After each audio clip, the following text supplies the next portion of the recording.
Pernah nggak sih Anda ngerasa udah nabung mati-matian, tapi kok kayaknya jadi kaya tuh masih jauh banget di angan-angan? Kayaknya kenal banget ya sama perasaan ini. Anda udah kerja keras, gaji disisihin, tapi kok ya tujuan finansial yang gede-gede itu rasanya kayak jalan di tempat aja. Kita semua kan dengar ya nasihat itu dari kecil. Rajin menabung, pangkal kaya. Mungkin ini kalimat pertama soal uang yang kita tahu. Tapi pertanyaannya, apa benar di zaman sekarang ini sesimpel itu?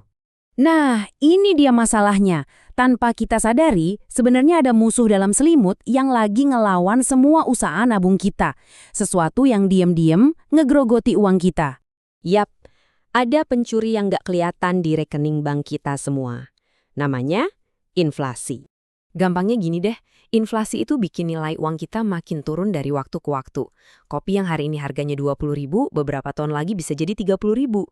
Jumlah uangnya mungkin sama, tapi barang yang didapat lebih sedikit. Nah, itu dia inflasi. Coba deh lihat angka-angka ini, ngeri kan? Dalam 10 tahun aja, uang 10 juta rupiah yang kita simpan itu rasanya jadi kayak 6 jutaan. Sekarang, coba bayangin dampaknya ke mimpi-mimpi kita. Mau beli rumah, pensiun nyaman, atau buat sekolah anak, makin jauh rasanya. Kita kan sering mikir nabung di bank itu pilihan paling aman ya kan, nggak ada resiko. Tapi begitu kita lihat dampak inflasi tadi, pertanyaannya jadi beda. Apa benar main aman itu benar-benar aman? Atau jangan-jangan itu justru cara pasti buat rugi secara perlahan? Oke. Jadi solusinya apa dong? Nah, jawabannya itu ada di perubahan cara kita mikirin uang. Ini bukan soal nambah penghasilan, tapi soal mengubah mindset. Coba bayangin uang kita itu kayak atlet. Kalau menabung, itu artinya kita cuma dudukin dia di bangku cadangan. Aman sih, tapi ya nggak ngapa-ngapain.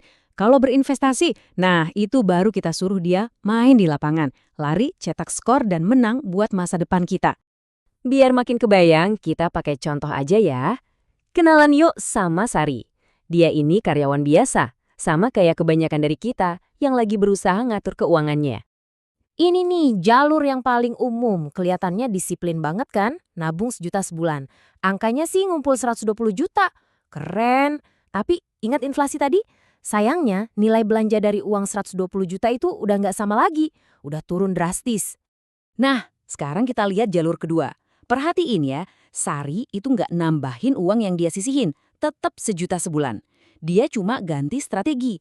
Setengahnya tetap di tabungan buat jaga-jaga, nah setengahnya lagi dia suruh bekerja lewat investasi. Lihat deh bedanya di grafik ini, jauh banget kan? Ini bukan sulap, ini bukan sihir. Ini murni kekuatan dari uang yang kita suruh bekerja. Jadi pertanyaannya simpel, kita mau jadi Sari yang mana? Yang cuma parkir uangnya atau yang bikin uangnya bekerja keras buat dia? Oke, mungkin sekarang ada yang mikir, waduh ribet nih kayaknya. Tenang, tenang. Kita nggak perlu jadi ahli keuangan dalam semalam kok. Kuncinya itu cuma satu. Langkah pertama yang kecil.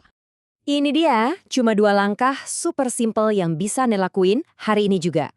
Pertama, pahami dulu fungsi tabungan itu buat apa. Yaitu buat dana darurat jaring pengaman kita. Udah, itu aja.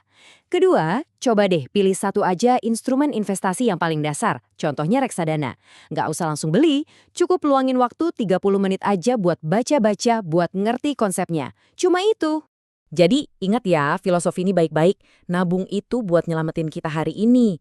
Buat kalau ada apa-apa. Tapi investasi itu yang nyelamatin masa depan kita. Nah, setelah ini coba deh tanya ke diri sendiri. Selama ini uang saya itu cuma lagi istirahat atau lagi aktif bekerja buat saya? Karena pada akhirnya yang bikin kita sejahtera itu bukan cuma seberapa rajin kita nabung, tapi seberapa pintar kita menumbuhkan uang kita. Jadi, yuk mulai hari ini. Ambil satu langkah kecil tadi. Karena sadar hari ini adalah kunci buat aman di masa depan. Masa depan finansial kita sepenuhnya ada di tangan kita.